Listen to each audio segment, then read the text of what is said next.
আসসালামু আলাইকুম। আমি রাকিব হোসেন বলছিলাম দক্ষিণ কোরিয়া থেকে। আপনারা কমবেশি আমাকে চেনার কথা। আজকে ক্যামেরা চালু করছি। যারা এই সেপ্টেম্বর ইনটেকে কোরিয়াতে ফ্লাই করবেন বা কোরিয়াতে আসবেন, তাদের কি করে আসা উচিত বা এসে কি করা উচিত? আসার রিসেন্ট সময়ের মধ্যে যেগুলো না করলেই না বা যেগুলো না করলে আপনারা পিছিয়ে পড়বেন বা যে কাজগুলো আমরা করি নাই, যে কারণে আমরা একটু পিছিয়ে পড়েছিলাম। সো এই জিনিসগুলো জানি আপনাদের সাথে না হয়, এই জিনিসটা নিয়েই আলোচনা করব আজকে। এর উপরে কিভাবে চলাফেরা করা উচিত, কি গাইডলাইন অনুযায়ী আগানো উচিত, আপনার সামনের ৬ মাসে কি টার্গেট থাকা উচিত, এই জিনিসগুলো আলোচনা করব আজকের ভিডিওতে। সো আপনারা যারা রিসেন্টলি কোরিয়াতে আসতেছেন বা কোরিয়াতে ফ্লাই করবেন বা সামনের ইনটেক গুলোতে কোরিয়াতে ফ্লাই করবেন, তাদের জন্য এই ভিডিওটা খুবই গুরুত্বপূর্ণ আমি মনে করি। সো বেশি পেঁচাল না পেরে ডাইরেক্ট ভিডিওতে চলে যাই। তো ১ম এ শুরু করি দেশের থেকে আপনি কি জিনিসগুলো করে আসবেন বা জেনে আসবেন। এখন ধরেন আপনি আমার মানে ফার্স্ট অফ অল ভিসা হওয়ার আগেই আপনার কি করা উচিত? যেমন অনেকেই জানেন যে কিছু ইউনিভার্সিটি আছে যেগুলোতে অফার লেটার পেয়ে গেলে ধরে নেওয়া যায় যে ভিসা হয়ে যাওয়ার সর্বোচ্চ। বা আপনার মধ্যে যদি একটা পজিটিভ ভাইব রাখেন যে আমি সর্বোচ্চ চেষ্টা করতেছি আমার ভিসা হবে না কেন? সো আপনি ওই আপনার অ্যাপ্লিকেশনের করার পর যে অফার লেটারটা পাবেন ওইটা করার পরেই অনেকে আছে কি আগে থেকে শিখে, তাদের জন্য তো আরো ভালো। কারণ তারা জানে তাদের IELTS স্কোর ভালো, একাডেমিক প্রোফাইল ভালো, ডকুমেন্টেশন ভালো, ইউনিভার্সিটি সিলেকশন ভালো, তাদের ভিসা হবেই। সো তারা অনেকে আগে থেকেই শিখে ধরেন ওই যে IELTS দিয়ে ফেলার পর থেকে শিখে। বা অনেকে চিন্তা করে কি অফার লেটারই আসলো না, আমি এই ল্যাঙ্গুয়েজ শিখে কি করব? আমি তো অন্য দেশে ট্রাই করব। সো আপনি যেটা করবেন, সো এজন্য বলতেছি যে অ্যাপ্লিকেশন করার পর অফার লেটারটা পেয়ে গেছেন এরপর থেকে জানে, প্রাণে, মনে, প্রাণে মানে যেই কয়টা জিনিস আছে মানে গার্লফ্রেন্ডে বয়ফ্রেন্ডে সময় দেওয়ার আগে নিজে কোরিয়ান ল্যাঙ্গুয়েজে সময় দিবেন। কোরিয়ান ল্যাঙ্গুয়েজে সর্বোচ্চ সময় দিবেন। মানে আপনার লাইফে একটাই উদ্দেশ্য থাকবে, প্রায়োরিটি থাকবে এটা কোরিয়ান ল্যাঙ্গুয়েজ। এখন কোরিয়াতে আসতেছেন কোরিয়ান ল্যাঙ্গুয়েজের গুরুত্বপূর্ণ কতটুকু এটা বুঝাইতে গেলে একটা লং ভিডিও বানানো লাগবে। সো আমি শর্ট ভিডিওর মাঝখানে বলব না। So Korean language must. আপনি এট লিস্ট মানে বেসিকের উপরে যতটুকু শিখে আসতে পারেন। ধরেন বেসিক যে অ্যালফাবেট জানা, একটু পড়তে পারা ভাঙা বা শব্দগুলো একটু লিখতে পারা। এর থেকেও যদি একটু বেশি শিখে আসতে পারেন যে কিছু ভোকাবুলারি পারা, সেন্টেন্সটা মেকিং করতে হয় কিভাবে, এই জিনিসগুলো পারা। সো এই জিনিসগুলো পারলে কি হয় আসার পরে যখন আপনি ওই অ্যাটমসফিয়ার এর সাথে মিশবেন, আপনার ভার্সিটিতে যে অনেক ইউনিভার্সিটিতে ম্যান্ডেটরি কোরিয়ান ল্যাঙ্গুয়েজ থাকে। ওখানে যখন শিখাবে বা আপনি যখন কোন কাজের প্লেসে যাবেন বা কোন এরিয়াতে যাবেন, যখন ওই শুনবেন যে, "আইহারে! এই ভার্বটা তো আমি জানি vocabulary টা যে এটার অর্থ কি?" সো এই লোকটা এই লাইনটা বলল, এই সেন্টেন্সটা বলল, তো এটার অর্থটা কি হইতে পারে? যেহেতু আমি একটা ভার্বের অর্থ জানি। কারণ ভার্ব ধরেন একটা সেন্টেন্সে ১ টা থাকবে বা ২ টা থাকবে। যেহেতু এটা বড় সেন্টেন্স হলে এটা আলাদা বিষয়। তো তখন আপনি ধরতে পারবেন নিজের মধ্যে একটা প্রশান্তি কাজ করে এবং এই শিখতে থাকেন আপনি। সো এই জিনিসটা। আর যদি আপনি কিছুই না জানেন, সো এই জিনিসগুলো আপনার সাথে কাজ করবে না। আসার পর আপনার ওই বেসিক শিখতে ৬ মাস চলে যাবে। দেন ওই পর্যায়ে যেতে আরো সময়। আর কোরিয়াতে কোরিয়ান ল্যাঙ্গুয়েজ এর অল্টারনেটিভ নেই। আপনি যেখানেই যান। আর কোরিয়ান ল্যাঙ্গুয়েজ লাগবে। আপনি যতটা কোরিয়ান ল্যাঙ্গুয়েজ যাবেন অতটা আপনার যে ক ফ রিলেশনশিপ ভালো হবে। আপনার যেখানে জব করবেন সেখানকার মানুষজনের সাথে বা মালিকের সাথে বা আপনার ইউনিভার্সিটিতে প্রফেসরের সাথে আপনার সম্পর্ক ভালো হতে পারে। আপনি ল্যাঙ্গুয়েজ জানা থাকলে, কোরিয়ান কালচার জানা থাকলে। ইভেন দো বিভিন্ন ধরনের ইন্টারন্যাশনাল প্রোগ্রাম হয় সেখানে অ্যাটেন্ড করার সুযোগ থাকবে বা করতে পারবেন বা বিভিন্ন ধরনের চলাফেরা করার ক্ষেত্রে, বিভিন্ন ধরনের ওয়েবসাইটে বিভিন্ন কিছু আবেদন করার ক্ষেত্রে বা নিজের ডকুমেন্টেশন এর কাজ অনেকগুলো থাকে বিভিন্ন ভিসা রেজিস্ট্রেশন এর সময়। সো এই জিনিসগুলো আপনি খুব সুন্দরভাবে হ্যান্ডেল করতে পারবেন ইনশাআল্লাহ। সো এই গেল ল্যাঙ্গুয়েজের ব্যাপার। আমি একটু বেশি সময় নিয়ে নিলাম ল্যাঙ্গুয়েজের বিষয়টা ডিসকাস করতে গিয়ে। 2nd হচ্ছে যে আপনার একটু বাজেট মিনিমাইজ করে মোটামুটি চেষ্টা করবেন যে ব্যাকআপটা একটু বেশি করে নিয়ে আসা। মোটামুটি বাজেটটা মিনিমাইজ করে আসবেন। আমি মনে করি যে ধরেন যেই ওয়েদারে আপনি আসতেছেন আপনি জেনে আসবেন ইনফরমেশন কারো থেকে যে আসলে সামনে ২-৩ মাসের কি ওয়েদার থাকতে পারে। ওই অনুযায়ী কাপড়-চোপড়গুলো নিয়ে আসবে। দেন আসার পরে যেহেতু কোরিয়াতে ধরেন ওয়েদার চেঞ্জ হয়, ভালোভাবেই ওয়েদার চেঞ্জ হয়। আর বাংলাদেশের অনেক কাপড় স্পেশালি শীতের কাপড় এখানে মানায় না। বাংলাদেশের ফ্যাশনের কাপড় এখানে মানাবে না। সো আপনি মোটামুটি ২-৩ মাসের আ আ ইটা নিয়ে আইসা এখানে এসে কেনাকাটা করবেন। আমি অনেকে দেখছি মাইন্ড করবেন না যে ধরেন ইএপি, কেএলপিতে বা বিভিন্ন প্রোগ্রামে আসছে মানে এমন জামাকাপড় পরে বীভৎস লাগে। এটা স্পেশালি ছেলেদের ক্ষেত্রে। ধরেন ওই যে গ্রামে ক্রিকেট খেলতে গিয়ে যেসব জামাকাপড় পরে না, ঐসব টাইপের জামাকাপড় পরে ওরা ভার্সিটি অ্যাটেন্ড করে বা ধরেন আ ও কোথাও যেয়ে একটা দৃষ্টিকটু দেখায়। কারণ কোরিয়াতে এরকম ফ্যাশন না। আমি এই জিনিসটা অন্যভাবে নিয়েন না। যে টাকা থাকতে হবে অনেক জিনিসগুলো কিন্তু বিষয়টা এরকম না। বাট একটু সেন্স থাকতে হবে যে আসলে আমি যে দেশে যাচ্ছি ওই দেশের কালচারটা কিরকম? আমার কি পরা উচিত? যেমন কোরিয়াতে এক কালারের জামাকাপড় বেশি পরা হয়। স্পেশালি এর মধ্যে সাদা, অ্যাশ, কালো ধরেন ব্রাউন বা কফি কালারের যে জিনিসগুলো, এসব টাইপের বা স্কাই ব্লু টাইপের জিনিসগুলো আপনি নিতে পারেন। বাট আমি যেহেতু বললাম যে সামনে ২-৩ মাসে যেরকম ওয়েদার থাকবে ওরকম জিনিস নিয়ে আসবেন। এরপরে হলো আ আ এসে কেনাকাটা করবেন। আর সর্বোচ্চ চেষ্টা করবেন ৪-৫ মাসের একটা ব্যাকআপ নিয়ে আসতেই আর এখন যদি আমি এটা পরিমাণের ক্ষেত্রে বলি, আমি মনে করি এটা অনেকের ক্ষেত্রে অনেকটা ভ্যারি করতে পারে। যেমন অনেকে মেইন প্রোগ্রামে আসে ডাইরেক্ট, অনেকে ধরেন পিকেএলবি তে আসে। বাট ইন জেনারেল যদি আমি বলি যে আপনি এটলিস্ট $২,০০০ কোরিয়াতে আসার সময় নিয়ে আসবেন। এটা আমার পরামর্শ। না হলে আপনি বিপদেও পড়লেও পড়তে পারেন। আর এখন এখন আর হলো আসার সময় ধরেন মোটামুটি আপনার কাগজপাতিগুলো দেখে শুনে নিয়ে আসবেন। স্পেশালি আপনার পাসপোর্ট-টাসপোর্ট খেয়াল-টেয়াল করে আইডি কার্ডের একটা ফটোকপিও রাখতে পারেন সাথে। বা ধরেন এইসব বেসিক কিছু ডকুমেন্টস গুলো বা আপনার পাসপোর্ট সাইজের ছবি আ আ ক্যারি করতে পারেন। এইসব টাইপের একটু জমায় একটা ফাইলের মধ্যে ওগুলো আপনি সাথে করে ক্যারি করে নিয়ে আসবেন। আর কোরিয়াতে আসার পর আপনি যে কাজগুলো করবেন। যেই স্টুডেন্ট গুলা ওরা যে বেশি ভুল করে যেগুলো আমরাও করেছিলাম। যে ধরেন এআরসি কার্ড ইউনিভার্সিটির উপর ডিপেন্ড করে এপ্লাই করে। সো কিছু ইউনিভার্সিটি আছে ওরা ৩-৪ মাসও লাগায়া দেয়। আমি এমনও শুনছি যে ৩ মাস লেগে গেছে ওদের এআরসি কার্ড বা কোরিয়ান রেসিডেন্সি কার্ড যেটা বা টেম্পোরারি রেসিডেন্সি কার্ড বা এলিয়েন কার্ড যেটাই বলেন না কেন, যেটা ধরেন আপনি যে দেশে একটা বাসিন্দা, আপনি এই দেশে যে লিগ্যাল বাসিন্দা, সো এটার একটা এভিডেন্স আইডি কার্ড বলতে পারেন বাংলাদেশের মতন। সো ওই আইডি কার্ড। সো ওইটা অনেকে ইউনিভার্সিটি থ্রুতে এপ্লাই করে। কিছু ইউনিভার্সিটি তাড়াতাড়ি করে দেয়, তাড়াতাড়ি পেয়ে যান, ওটা আলাদা হিসাব। বাট আপনারা যদি দেখেন যে আপনার ইউনিভার্সিটি ২-২.৫ মাস লাগায়া দেয়। সো আপনি নিজে যদি এই জিনিসগুলো করেন, আপনার ১ মাসের মধ্যে কি এর আগেও হাতে পেয়ে যাবেন। সো এআরসি কার্ড গুরুত্বপূর্ণ কেন? এআরসি কার্ড থাকলে আপনি জবের জন্য এপ্লাই করতে পারবেন। এআরসি কার্ড থাকলে আপনি ব্যাংক অ্যাকাউন্ট খুলতে পারবেন। এআরসি কার্ড থাকলে আপনি বিভিন্ন ধরনের ইন্সুরেন্স বা বিভিন্ন ধরনের ধরেন চলাফেরা করার ক্ষেত্রেও ধরেন এই জিনিসটা কাজে আসবে। এটা আপনার ডকুমেন্টস যে আপনি কোরিয়াতে লিগ্যাল। সো এআরসি কার্ড নিজে আবেদন করার ক্ষেত্রেও যে আপনার হাই কোরিয়াতে গিয়ে রিজার্ভেশন নেওয়া লাগে। আর এটার ক্ষেত্রে সবচেয়ে বড় কথা, যে ইউনিভার্সিটির থ্রুতে আপনি যে ইউনিভার্সিটিতে আসবেন, ওই ইউনিভার্সিটি ইন্টারন্যাশনাল অফিসে যদি আপনি যান, ওরা মোটামুটি আপনাকে ইনফরমেশন দিয়ে হলেও সাহায্য করবে যে কি ডকুমেন্টস লাগে। আর ওরা অপশন দেয় যে আপনি নিজে এপ্লাই করতে চান কিনা। কিন্তু অনেক স্টুডেন্টরা ভয়ের কারণে করে না। যেমনটা আমিও করি নাই। বাট যেহেতু এখন অনেক সতর্ক, সবাই সবার ভিডিও দেখে, জানে। সো আপনি চেষ্টা করবেন নিজে করার। যদি আপনার ইউনিভার্সিটি ২-৩ মাস ২.৫ মাস লাগায় ফেলে আ আপনার করার ক্ষেত্রে, ইয়ারসি কার্ড আবেদন করার ক্ষেত্রে। সেকেন্ড ইস আপনি কোরিয়াতে এসে ফালাবেন কবে?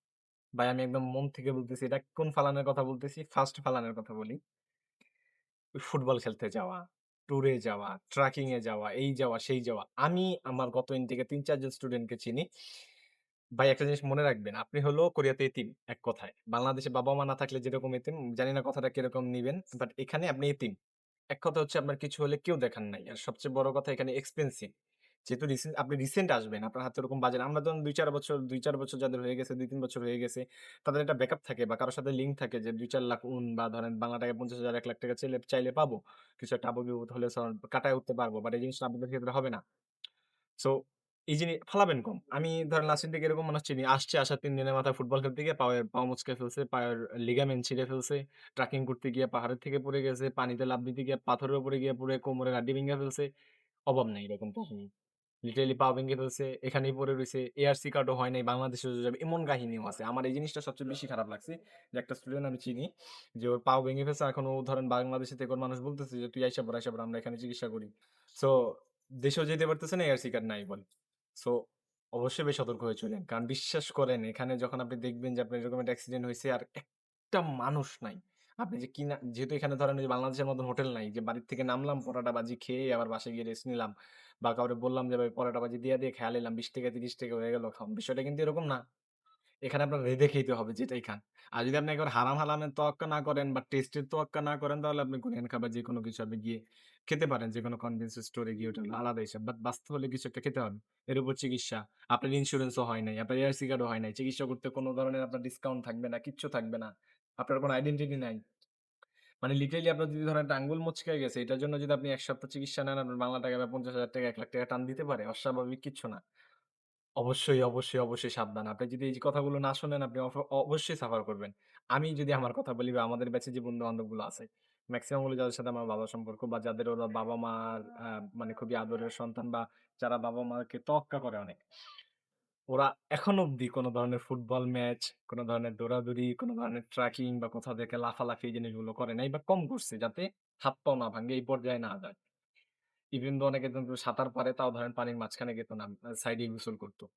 এরকম। কারণ সতর্ক হয়ে চলা লাগে ভাই। একটা অ্যাক্সিডেন্ট হলে জীবন শেষ।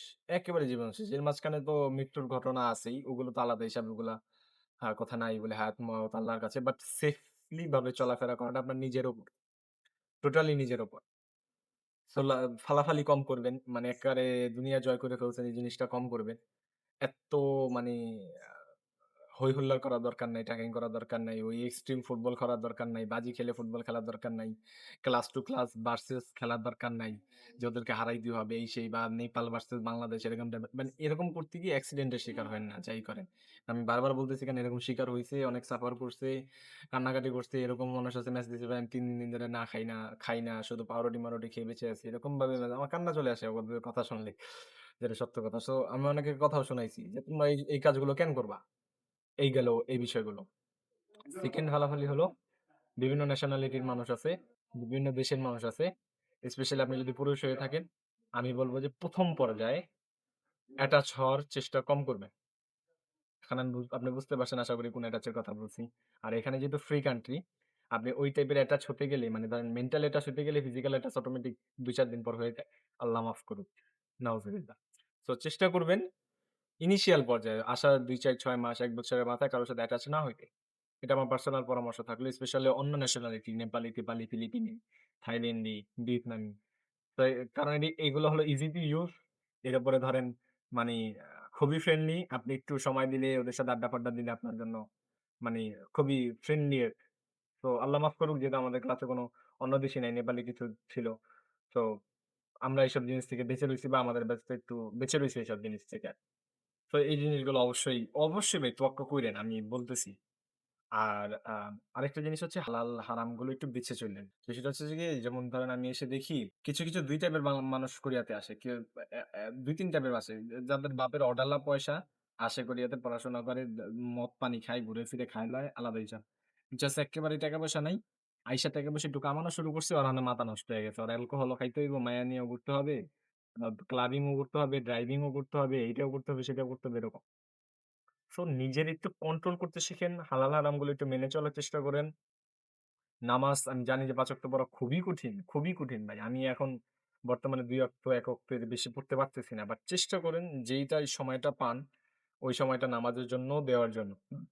এটা আমার পার্সোনাল পরামর্শ। আ যদি আপনি মুসলমান ধর্মের হয়ে থাকেন। অন্য ধর্ম হয়ে থাকলেও একটু মেনে চলেন। আপনাদের প্রত্যেকটা ধর্মের একটা নিয়ম-কানুন আছে ভাই, যতই বলেন।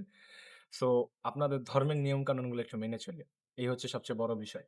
আর মুসলমান হয়ে থাকলে হালাল-মালাল গুলো একটু মেনে চললেন। আ এ যেটাই খান ওটার একটু পিছে দেখে নিয়েন যে থিজিগুগি, সোগুগি বা এরকম টাইপের কোনো কিছু লেখা আছে কিনা। তাহলে এগুলো হারাম। আমি নিজেও ধরেন চিকেন ফ্রাই খাইতাম বিভিন্ন ধরনের কোরিয়ান রেস্টুরেন্টে। বাট আল্লাহ মাফ করুক ৬ মাস হইছে আমি এগুলো থেকে খুবই বিরত আছি। আর এই জিনিসগুলো আমরা যেহেতু মুসলমান আমাদের বিশ্বাস করতে হবে। এগুলো শরীরের জন্য ক্ষতিকর, মানসিক অশান্তির জন্য মানে খুব দায়ী। আর সবচেয়ে বড় কথা এগুলো আপনি যখন বেশি খাবেন আপনাকে শয়তানের ওয়াসওয়াসা আরো বেশি পড়বে। এক স্টেপ ফার্দার যাওয়ার জন্য। সেই জিনিসগুলো থেকে বেঁচে থাকবেন। আর 5th হচ্ছে আপনি ধরেন যে কোরিয়ান কালচারটা ধরেন কোরিয়া মানে কথাবার্তার ধরন বা মানুষদের সাথে শ্রদ্ধা করার যে ধরন বা যে কালচার, যে ধরেন বাসের মধ্যে ফোনে জোরে কথা না বলা বা এই যে কিছু নিয়ম কানুন গুলো, এই জিনিসগুলো জেনেও আসবেন, এসে মানারও চেষ্টা করবেন। তাহলে আপনার জন্য খুবই ভালো হবে আরকি। এটা আমার মনে করেন পার্সোনাল মতামত। আর আরেকটা বিষয় হচ্ছে যে ইউনিভার্সিটিতে আ 100% অ্যাটেন্ড থাকার সর্বোচ্চ চেষ্টা করবেন। কারণ আ মার্কিং আছে। ইউনিভার্সিটির অ্যাটেন্ডেন্স এর উপর মার্ক থাকে। তো এই জিনিসগুলো যদি আপনি ফলো না করেন আপনার জন্য খুবই বিপদ। আর আরেকটা বিষয় হচ্ছে যদি আপনি স্পেশালি ইপিকেএলবি প্রোগ্রামে আসেন, আপনি একটু মাইন্ডসেট করে আসেন যে আপনার ৬ মাস খুবই স্ট্রাগল যাবে। আর ইপিকেএলবি প্রোগ্রামের জন্য যদি আপনি আসেন ওই ৬ মাসের ব্যাকআপ আপনি নিয়ে আসবেন সাথে। বা পরে যে আপনি ইউনিভার্সিটি চেঞ্জ করবেন তখনও যে টিউশন ফি যাবে ওটার অর্ধেক পারলে নিয়ে আসার চেষ্টা করবেন। কারণ ভাই এপি-কেএলবি প্রোগ্রামে এমনি ধরেন ৪-৫ দিন ক্লাস থাকবে বা ৩-৪ দিন ক্লাস থাকবে, রুটিন থাকবে। অ তো আমি মনে করি যেহেতু আপনি পড়াশোনা করতে আসারই একটা নিয়ত থাকে যে টাকা কামানোর নিয়ত থাকে। তো ব্যাচেলরে শিফট হওয়ার আগে কামানোর ওই সুযোগটা থাকে না। সো আপনি চেষ্টা করেন সর্বোচ্চ যে ক্লাসে 100% অ্যাটেন্ড থাকার জন্য যদি কোন ধরনের ইমার্জেন্সি হয় বা অসুস্থ থাকেন, ওটা যদি আপনি ডকুমেন্টস দেখাইতে পারেন বা প্রপার এক্সপ্লেনেশন ইন্টারন্যাশনাল অফিসে করতে পারেন, আপনার অ্যাটেন্ডেন্স দিয়ে দেয়। ওটা নিয়ে টেনশন করার কিছু নাই। সো এই জিনিসগুলো হচ্ছে ভা আমি মনে করি জেনে আসা উচিত সবার বা এই জিনিসগুলো পালন করা উচিত। আর সামনে যদি কোন স্পেসিফিক কোন ভিডিওর প্রয়োজন হয় তাহলে আমাকে কমেন্ট করতে পারেন। ইনশাআল্লাহ আমি সর্বোচ্চ আ বিস্তারিতভাবে বোঝানোর চেষ্টা করব। আর আপনারা যারা পার্সোনালি আমাদের সাথে কথা বলতে চান তারা আমার ডেসক্রিপশনে দেওয়া ফেসবুক আইডিতে নক করতে পারেন। আমার ওটা পার্সোনাল ফেসবুক আইডি। এর উপরে কোরিয়াতে যারা ফার্দার বা কোরিয়াতে বা অন্যান্য বিদেশে উচ্চশিক্ষার জন্য যেতে চান বা আপনার পরিচিত কেউ যেতে চায়, তাদেরকে আমাদের অফিসে পাঠাইতে পারেন। নিকটস্থ ঢাকা অফিস আমাদের আছে। আর এর উপরে আমার সাথে পার্সোনালি যোগাযোগ করাইতে পারেন। আশা করি এরা সর্বোচ্চ গাইডলাইন দিয়ে পরামর্শ দিয়ে একটা পাথ দেখানোর চেষ্টা করব। বাকিটা ডিসিশন নেওয়ার দায়িত্ব আপনার ইনশাআল্লাহ। ভালো থাকবেন, সুস্থ থাকবেন। আল্লাহ হাফেজ।